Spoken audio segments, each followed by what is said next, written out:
കേട്ടോ. ഇതാ ഇവിടെ നോക്ക്.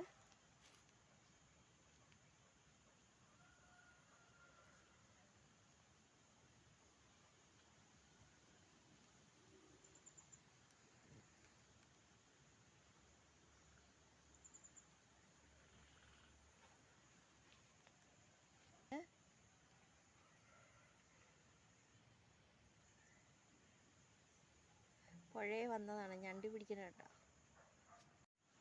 ഇത് അവൻ വലുത് പിടിച്ചു എന്ന് പറഞ്ഞ് ഞാൻ കൊണ്ടുവന്നിരിക്കുകയാണ് കേട്ടോ. അവനൊരു പേടിയുമില്ല.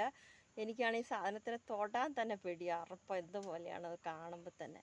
അവൻ ഇതാ ആ ചേമ്പലയ്ക്ക് കൂട്ടി പിടിച്ചെടുത്തോണ്ട് വന്നിരിക്കുന്നതൊക്കെ.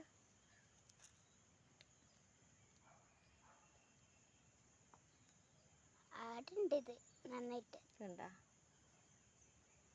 ജീവനുള്ളതാണ് കേട്ടോ.